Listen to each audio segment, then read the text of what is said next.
ამშობის დღეებში ღვთით კურთხეული ჩვენი რეზო ჯანიაშვილი გავიდა ამ წუთის სოფლიდან სამარად ჯამოში მინდა მიუსამძიმრო მის საყვარელ ოჯახს მის ქალაქს და რაიონს და მის საქართველოს რომელმაც დიდი ღვაწლი დადო ქართულ ქორეოგრაფიის გარდა ნიშანდობლივია მე ახალგაზრდობიდან თანამშრომლობდი და ნახულობდი ქართული ცეკვის სწავლის დროს ქართულ ისტორიას ასწავლიდა სხვადასხვა ეროვნების ხალხს და მე ცეკვაც შეასწავლა წარმოიდგინე 60-იანი წლებიდან აი დღემდე აი კოლხიდას რო ვიძახით რამხელა დიდი ამაგი აქვს დადებული ჩვენი ქართული სულის დაჭერისთვის მართლაც კბილებით ეჭირა ქართული სული და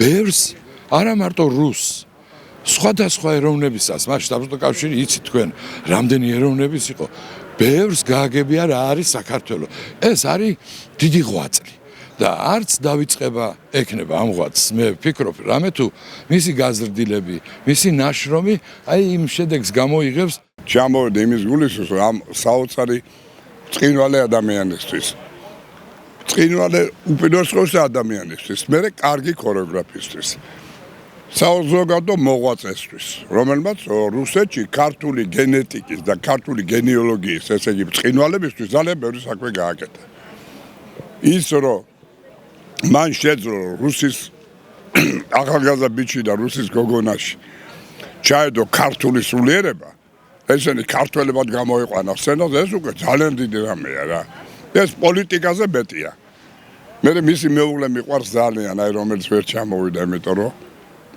არ არის კარგად და მე ვიტყოდი რომ დღეს მასაფლავებ ჩვენ ქართული სულიერების გამაბრწყინებელს რუსეთის იმპერიაში და საბჭოთა კავშირში ყოფილ საბჭოთა კავშირში რომლითაც მან ყველას დაუმტკიცა რუსიდან დაწყებული ბელარუსამდე და უკრაინელამდე რომ ქართული გენეტიკა ეს არის უზომოდ განუსაზღვრელი დიდების გენეტიკა ზესტაფონის რაიონს და სრულიად საქართველოს რევაზ ალექსანდროვიჩ ჯანიაშვილი დაიღუპა კაცი ლეგენდა რომელიც ქართული ხელოვნების სულის ჩამყრელი იყო რუსეთში რომელიც შეაყვარა სხვადასხვა ეროვნებას მრავალ ეროვნებას ქართული ცეკვა და ქართული ცეკვით ასახელა არა მარტო ზესტაფონი არამედ სრულიად საქართველო და ვამაყობთ ჩვენ ქართული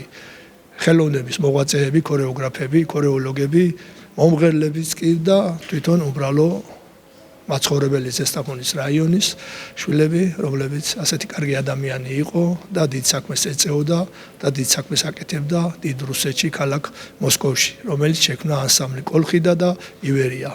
Უსამძიმრებთ ოჯახს და მივაგებთ პატივს ანსამბლი ძმები. მინდა ჩვენს მუნიციპალიტეტს, ჩვენს ქვეყანას მიუსამძიმრო ბატონი როზას გარდაცვალება, ნამდვილად ბუმბერაზი ადამიანი დაკარგა ჩვენმა ქვეყანამ. მისი წვლილი და მისი შემოქმედება ფასდაუდებელია როგორც ჩვენი რაიონისთვის, ისე ჩვენი ქვეყნისთვის. ბატონმა რეზომ არაერთი თაობა აღზარდა და მის სახელს გააგრძელებენ უკვე მისი აღზრდილი და გაზრდილი თაობები. დამძიმრებ მთელ საქართველოს და მთელ ზესტაფონს. რევაზ ჯანიაშვილის გარდაცვალებას რევაზი იყო ის ადამიანი, რომელმაც 1957 წლიდან ყოფილი საბჭოთა კავშირის ქვეყნებში და მათ შორის რა თქმა უნდა რუსეთში ჩამოაყალიბა ის კულტურული მემკვიდრეობა, რომელიც ქართველი ხალხისთვის და არა მარტო ქართველი ხალხისთვის იყო მნიშვნელოვანი კულტურული ხიდი გადებული საქართველოსა და რუსეთს შორის. უსამძიმრებ ყველა იმ ადამიანს, ვისაც კი შეხება ქონია რეზო ჯანიაშვილთან, უსამძიმრებ პირადად ოჯახს, ჩვენ გვარს, პატარა კინოც და ყველა იმ ადამიანს, ვინც უყვარდა და ვისაც უყვარდა რეზო ჯანიაშვილი.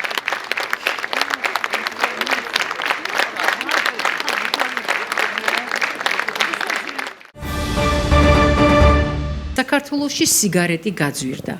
ახალი წლის დღეებში ფასებმა კოლოფსის საშუალოდ 20-30 თეთრით მოიმატა. თუმცა როგორც ბიზნესპრეს ნიუს სავაჭრო ობიექტებში უთხრეს, ეს საბოლოო გაძვირება არ არის და იანვრის ბოლოსთვის შესაძლოა იმპორტირებულ სიგარეტზე ფასები მცირედით კიდევ გაიზარდოს. აღსანიშნავია, რომ თამბაქოს გაძვირების ერთ-ერთი მიზეზი საქართველოს საგადასახადო კოდექსში შეტანილი ცვლილებები გახდა, რომლის მიხედვითაც 2026 წლის 1 იანვრიდან იმპორტირებულ სიგარეტზე აქციზის ღირებულება 85 თეთრით გაიზარდა.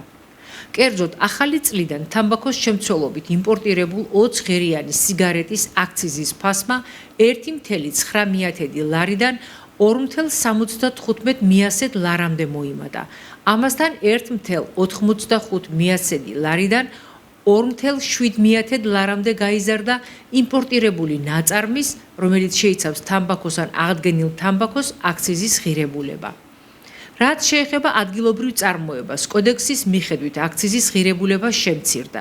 კერძოდ, 1 იანვრიდან ადგილობრივი წარმოების სიგარეტები თამბაქოს შემცველობით ყოველწლიურად 35 მილიონ კოლოფამდე დაიბეგრება 20 ღერზე ერთ კოლოფზე 1,30 ლარის ოდენობის აქციზის განაკვეთით.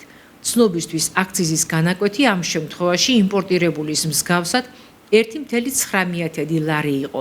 შესაბამისად, საქართველოში წარმოებულ კოლოფ სიგარეტზე აქციზი 60 თეთრით შემცირდა.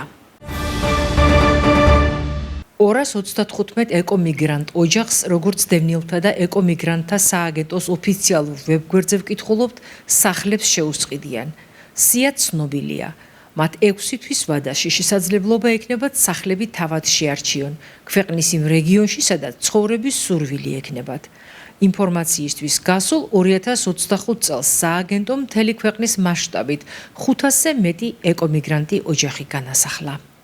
სააგენტომ დღეს მიიღო გადაწყვეტილება და კიდევ 235 ეკომიგრანტს დაუკმაყოფილად თხოვნა და ისინი დღევანდელი თარიღიდან მოყოლებული 6 თვის მანძილზე შეარჩევენ საქართველოს ნებისმიერ კუთხეში სახლს და სააგენტო რა თქმა უნდა დღევანდელი გადაწყვეტილებიდან გამომდინარე მათ ამ სახლს შეუწევს. მთლიანობაში მინდა გითხრათ, რომ 500-ზე მეტი ეკომიგრანტი დაკმაყოფილდა 2025 წელს სახლებით. კომისიამ დაასრულა მუშაობა და 235 ეკომიგრანტ ოჯახთან დაკავშირებით მიღებულია დადებითი გადაწყვეტილება. ამ ოჯახებს ჩვენ საცხოვრებელ სახლს უახლოეს მომავალში შევუსყიდით. ამ პროგრამის ფარგლებში გასულ წელს 500-ზე მეტ ოჯახს შევუსყიდეთ საცხოვრებელი სახლი. რამდენიმე ასეული ოჯახის დაკმაყოფილება მოხდება ამ პროგრამის ფარგლებში მიმდინარე წელს და ისინი უსაფრთხო გარემოში განსახლდებიან. გოჩა სხილაძე ზესტაფონელი პოეტი და მწერალი რეზო ინანიშვილის სახელობის ერთი მოთხრობის კონკურსის გამარჯვებულია. მეორე ადგილი მას ჟიურის გადაწყვეტილებით წილად ხვდა მოთხრობისთვის, რომელსაც მშლატე ჰქვია. გოჩა ამბობს, რომ სიუჟეტი ცხოვრებისეულია, რეალური, ისეთივე ყოფიერი, როგორც სინამდვილეში, რომელიც არ გავიწყდება, სულ გახსოვს და ტკივილს ახლაც გაგრძნობინებს. ინტერნეტშიც ვნახე, რომ ეს კონკურსი იმართებოდა ამ დროს, ხო და მე ახლა მოთხრობებს იშვიათად წერ და თითქმის არ წერ, მაგრამ მქონდა რაღაცა დაწერილი, ხო და ვიფიქრე, გავაგზავნით, ხო და გავაგზავნე. არავითარი რამე გეგმა არ მქონია, არც იმედი მქონია, არც პრეტენზია მქონია.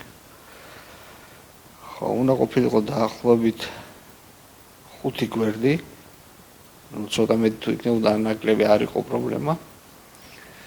და მე მათ სვანეთში ვიყავი და აი ისა მომწერეს რომ ჩამოდით და ჩავედი და იყო ასე. ბუნებრივია ხადამეს ყოველთვის ხარია ასეთ რაღაცები. მოთხრობა არის აი ესეთ სახელი აქვს შლატე და ეს არის ბავშვობაზე და სოფლის ცხოვრებაზე. კაც ცხოვრებაზე რაც სოფელში იყო ასე 80-იან 90-იან წლებში ეს კაც ცხოვრებაზე და შედგება აკინძულია შთაბეჭდილებებიდან, მოგონებებიდან. ახლა სულთად ვერ დავდებ თავს, რომ ეს ყველაფერი აბსოლუტური სიმართლეა, თლად დოკუმენტურია, მაგრამ ძირითადად სიუჟეტი არის ნამდვილ ამბავზე. საერთოდ სტიმული არის ახლა პატარა რაღაცები ასეთი ადამიანს რაღაცა ბიძგს აძლევს, სტიმულს აძლევს, რომ კიდე რაღაც გააკეთოს. იმიტომ რომ ჩვენ ისეთი არსებები ვართ, რომელიც მერყევები ვართ, რომლის თავდაჯერებულობა წამდაუწუმ იცვლება, ხო? რაღაცა ასული ჭირდება, რომ როგორც ადამიანს ჭირდება შექება, კომპლიმენტი, ზოგჯერ მართალი, ზოგჯერ ცრუ, რომ ის ფორმაში იყოს და ადამიანის სახე არ დაკარგოს, წერილისთვის მით უმეტეს და ხელოვანი ხალხისათვის ასეთ რამეს არის ძალიან დიდი მნიშვნელობა. იმიტომ რომ კი, ხელოვნება უპირველესად არის წმენა და თავდაჯერება, მაგრამ ამ წმენასაც აქვს საზღვარი. და დროდადრო ასეთი რაღაცები მაინც ადამიანს ახალ ენერგიას აძლევს.